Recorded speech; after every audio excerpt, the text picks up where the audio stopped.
50 ಜನ ಮುಸುಕುದಾರಿಗಳಿಂದ ಏಕಾಏಕಿ ಲಾಂಗುಮಚ್ಚುಗಳಿಂದ ದಲಿತ ಆನಂದ್ ಶಿವರವರ ಮನೆಯ ಮೇಲೆ ದಾಳಿ. ಮನೆಯು ಸಂಪೂರ್ಣ ನಾಶ. ಕಾಳಿನ ಅಗ್ರಹಾರ ಬನ್ನೇರುಘಟ್ಟ ರೋಡು ಹುಳಿಮಾವು ಪೊಲೀಸ್ ಠಾಣೆ ವ್ಯಾಪ್ತಿಯಲ್ಲಿ ನಡೆದಿರುವಂತಹ ಘಟನೆ. ದಲಿತರಾದ ಕಾಳಪ್ಪ ಆನಂದ್ ಶಿವು ಎಂಬುವವರ ಕುಟುಂಬವು 45 ವರ್ಷಗಳಿಂದ ಜೀತ ಪದ್ಧತಿಯನ್ನ ಮಾಡಿಕೊಂಡು ಬಂದಿರುತ್ತಾರೆ.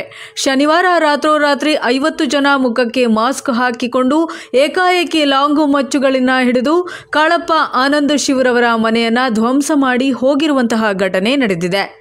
ಈ ಪರಿಣಾಮಕಾರಿ ಘಟನೆಯ ಕುರಿತು ನಾಗರಿಕ ಹಕ್ಕು ಜಾರಿದಳ, ಜಿಲ್ಲಾಧಿಕಾರಿಗಳು, ಸಮಾಜ ಕಲ್ಯಾಣ ಇಲಾಖೆ ಮತ್ತು ಪೊಲೀಸ್ ಕಮಿಷನರ್ ಇವರಿಗೆ ನ್ಯಾಯ ಒದಗಿಸಬೇಕು. ಇನ್ನು ಅದೃಷ್ಟವಶಾತ್ ಯಾವುದೇ ರೀತಿಯ ದೈಹಿಕ ಹಲ್ಲೆಗಳು, ಸಾವು ನೋವುಗಳು ಸಂಭವಿಸಿಲ್ಲ. ಈಗಲಾದರೂ ದಲಿತರ ಮೇಲೆ ಆಗುತ್ತಿರುವ ದಬ್ಬಾಳಿಕೆ ನಿಲ್ಲಬೇಕು ಹಾಗೂ ಆರೋಪಿತರನ್ನ ಬಂಧಿಸಿ ಕಾಳಪ್ಪ ಆನಂದ್ ಶಿವರವರಿಗೆ ಸೂರನ್ನ ಕಲ್ಪಿಸಿಕೊಡಬೇಕು, ಇವರಿಗೆ ನ್ಯಾಯ ಕೊಡಿಸಬೇಕು ಎಂದು ದಲಿತರ ಹೋರಾಟ ಯಾವುದೇ ಕಾರಣಕ್ಕೂ ನಿಲ್ಲುವುದಿಲ್ಲ ಎಂದು ಜೈ ಭೀಮ್ ಕಾರ್ಯಕರ್ತರು ಆಗ್ರಹಿಸಿದ್ದಾರೆ. Bureau news, Vedamurthy, NKS TV, Bengaluru. ಈಗಾಗಲೇ ನಿನ್ನೆ ರಾತ್ರಿಯಿಂದ ಕೆಲಸ ಮಾಡಿದ್ದೀವಿ. ರಾತ್ರಿ 3:30ವರೆಗೂ ಇದ್ದು ಮತ್ತೆ 9 ಗಂಟೆಗೆಲ್ಲ ಬಂದಿದ್ದೀವಿ. ನಾವು ಅವ್ರಿಗೆ ಯಾವ ರೀತಿ ರಕ್ಷಣೆ ನೀಡ್ತೀವಿ ಅಂದ್ರೆ, ಇಡೀ ಸಂಘಟನೆ, ದಲಿತ ಸಂಘಟನೆಗಳು ಏನಿದೆಯೋ ಈ ಭಾಗದಲ್ಲಿ ಅಷ್ಟು ಜನನು ಅವ್ರ ಜೊತೆ ಇರ್ತೀವಿ ಅಂತ ಹೇಳಕ್ ಇಷ್ಟಪಡ್ತೀನಿ.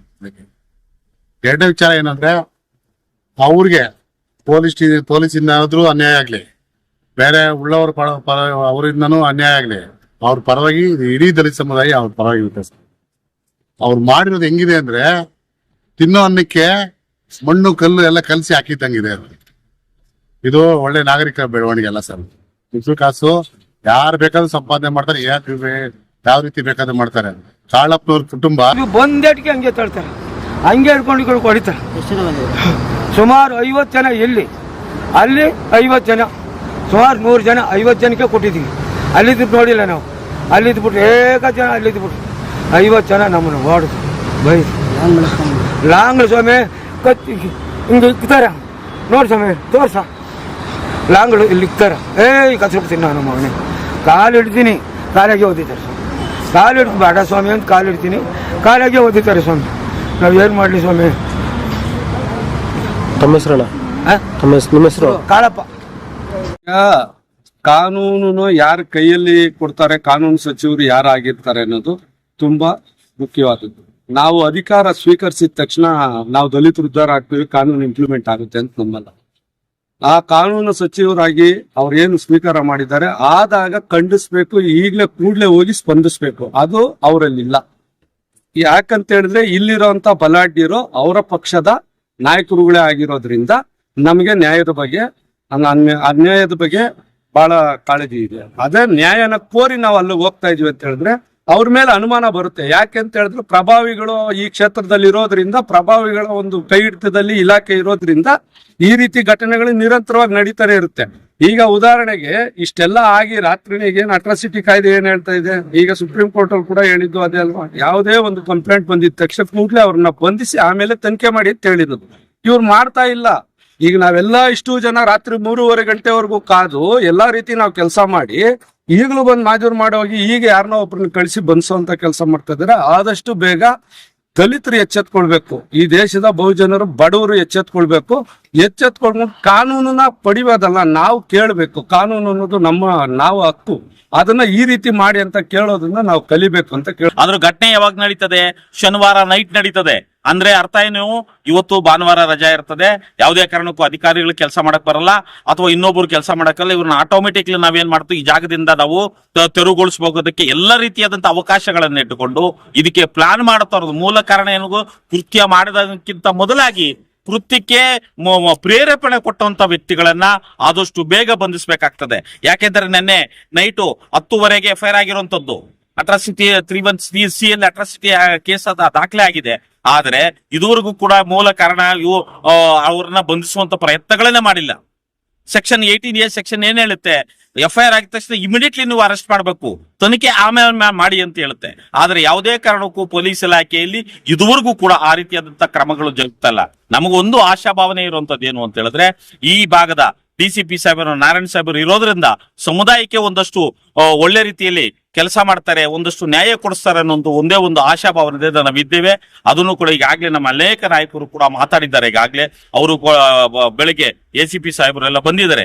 ನಾವು ಕೇಳ್ತಾ ಇರೋದೇನು ಅಂತ ಹೇಳಿದ್ರೆ, ಅವ್ರು 30-40 ವರ್ಷದಿಂದ ಬದುಕದಂತ ಒಬ್ಬ ಜೀತದ ಪದ್ಧತಿಯನ್ನ ಮಾಡ್ಕೊಂಡು ಊಳಿಗೆ ಮಾಡ್ಕೊಂಡು ಬಂದಂತ ವ್ಯಕ್ತಿಗೆ ಪರ್ಯಾಯ ವ್ಯವಸ್ಥೆ ಮಾಡಿ. ಅವ್ರೇನು ಇಲ್ಲಿ ನಮ್ಗಿದೇನೆ ಕೊಡಿ, ನಮ್ಗೆ ಇಷ್ಟೇ ಕೊಡಿ ಅಂತ ಮಾತಾಡ್ತಾರೆ. ಅವ್ರ ಜೀವನ ಅವ್ರ ಮಕ್ಕಳು 3 ಜನ ಮಕ್ಕಳು ಕೂಡ ಇದೇ ಜಾಗದಲ್ಲಿ ಹುಟ್ಟಂತವ್ರು. ಆ ತರದ್ದು ಪದ್ಧತಿ ಇದ್ದಂತ ವ್ಯಕ್ತಿನ ಏಕಾಏಕಿ ನೀವು ದೌರ್ಜನ್ಯದ ಮುಖಾಂತರ ನೀವು ಎತ್ತಾಕ್ತೀರಿ ಅಂತ ಹೇಳಿದ್ರೆ, ನಾವು ಯಾವ ರೀತಿಯಾದಂತ ಪರಿಸ್ಥಿತಿ ಮತ್ತೆ ಕಾನೂನು ಸುವ್ಯವಸ್ಥೆ ಈ ಭಾಗದಲ್ಲಿ ಇದೆ ಅನ್ನುವಂತ ಪ್ರಶ್ನೆಯನ್ನ ನಾವು ಇಲಾಖೆಗೆ ಮಾತಾಡ್ಬೇಕಾಗ್ತದೆ.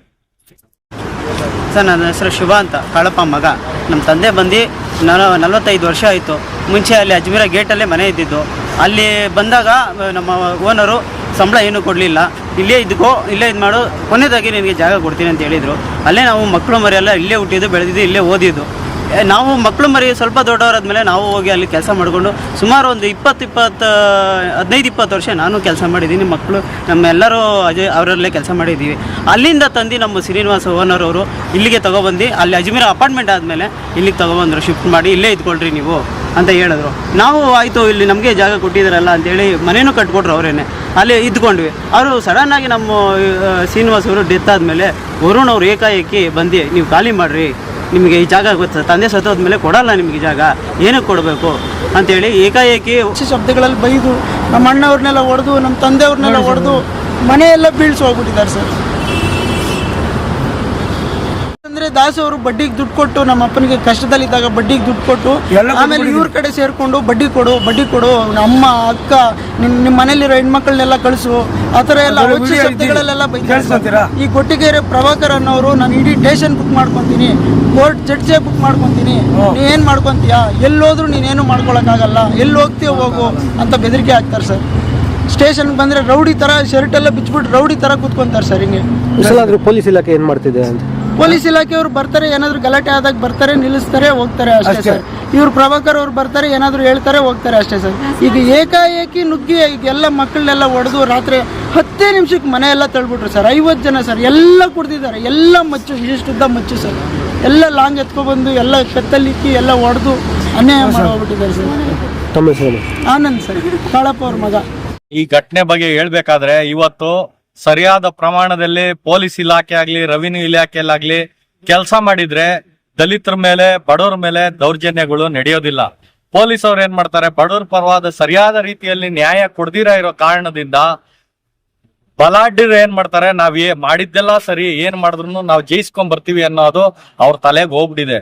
ಇವತ್ತು ಪ್ರಾಮಾಣಿಕವಾಗಿ ಪೊಲೀಸ್ ಇಲಾಖೆ ಕೆಲಸ ಮಾಡಿದಿದ್ರೆ ದಲಿತರಿಗೆ ಇಷ್ಟು ಅನ್ಯಾಯ ಆಗ್ತಾ ಇರಲ್ಲ. ಈಗಾಗಲೇನೆ ಅವ್ರ ಗಮನಕ್ಕೆ 15 ದಿವಸಗಳ ಹಿಂದೆನೆ ಇಲ್ಲಿ ದೌರ್ಜನ್ಯ, ಅವ್ರ ಮನೆಗೆ ನುಗ್ಗಿ ಅವ್ರನ್ನ ಒಡೆದು ಕೊಲೆ ಮಾಡುವಂತ ಪ್ರಯತ್ನನೂ ನಡೆದಿದೆ.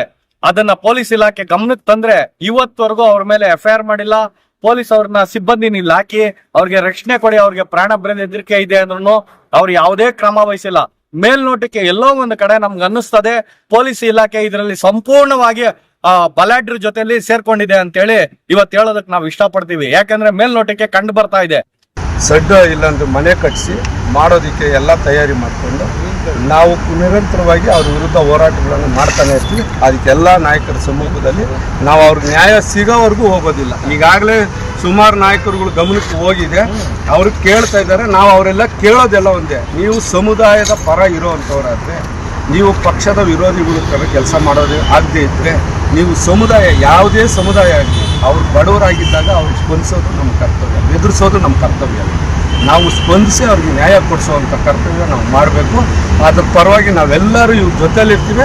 ನ್ಯಾಯ ಸಿಗೋವರೆಗೂ ಇದು ಬಿಡೋದಿಲ್ಲ. ಅದು ಯಾವುದೇ ರೀತಿಯಾದ ಹೋರಾಟ ಮಾಡೇ ಮಾಡ್ತೀವಿ. ಸಮಸ್ಯೆ ಸರ್ ಲೋಕಕುಮಾರ್, ಗಜಾನಾಡು ಪ್ರಗತಿ ಸೇನೆ ರಾಜ್ಯ ಪ್ರಧಾನ ಕಾರ್ಯದರ್ಶಿ. ಆದ್ರೆ ವೈಪರೀತ್ಯದ ರೀತಿಯಿಂದ ಏನಾಗ್ತದೆ, ಸ್ವರೂಪಗಳು, ಅಟ್ರಾಸಿಟಿ ಸ್ವರೂಪಗಳು ಬದಲಾವಣೆ ಆಗ್ತಾ ಹೋಗ್ತವೆ. ಏನು ಈಗ ಎಕ್ಸಾಂಪಲ್ಗೆ ಊರುಗಳಲ್ಲಿ ಏನಾಗ್ತದೆ, ನೀರು ಕೊಡಲ್ಲ, ದೇವಸ್ಥಾನಕ್ಕೆ ಸೇರನ್ನ ಅಟ್ರಾಸಿಟೀಸ್ ಆದ್ರೆ ಬೆಂಗಳೂರಲ್ಲಿ ಮಾಫಿಯಾನಿಟ್ಟು ಅಡ್ಡ ಇಟ್ಟುಕೊಂಡು ದಲಿತರನ್ನ ಹೀನಾಮಯವಾಗಿ ಅವರನ್ನ ತೊಡಸುವಂತ ಕೆಲಸ, ಹೆಣ್ಣು ಮಕ್ಕಳ ಮೇಲೆ ದೌರ್ಜನ್ಯ ಮಾಡುವಂಥದ್ದು, ಮಕ್ಕಳನ್ನ ಬೀದಿಗೆ ಹಾಕುವಂಥದ್ದು, ಈ ರೀತಿಯಾಗಿ ದೌರ್ಜನ್ಯದ ಸ್ವರೂಪಗಳು ಬದಲಾವಣೆ ಆಗ್ತದೆ. 75 ವರ್ಷಗಳಾದ್ರೂ ಕೂಡ ಬಾಬಾ ಸಾಹೇಬರು ಕೊಟ್ಟ ಸಂವಿಧಾನದ ಮುಖಾಂತರ ನಾವು ಯಾವುದೇ ಕಾರಣಕ್ಕೂ ಕೂಡ ಯಾವುದೇ ರೀತಿಯಾದ ಅಭಿವೃದ್ಧಿ ಎಲ್ಲೂ ಕಾಣಿಸ್ತಲ್ಲ. ನಮ್ಮ ಪರಿಸ್ಥಿತಿ ನಾವು ಹಾಗೇ ಇದ್ದೇವೆ. ನಮ್ಮೇನು ಜೀವನ ಶೈಲಿ ಬದಲಾವಣೆ ಆಗಿರ್ಬೋದು, ಆದ್ರೆ ಸಾಮಾಜಿಕವಾಗಿ ಮತ್ತೆ ಆರ್ಥಿಕವಾಗಿ ಅದೇ ಪರಿಸ್ಥಿತಿಯಲ್ಲಿದ್ದೀವಿ. ಅದೇ ರೀತಿಯಾದಂತಹ ಜೀತದಾಳು ಪದ್ಧತಿಯಲ್ಲೇ ಕೆಲಸ ಮಾಡ್ತಾ ಇದ್ದೇವೆ.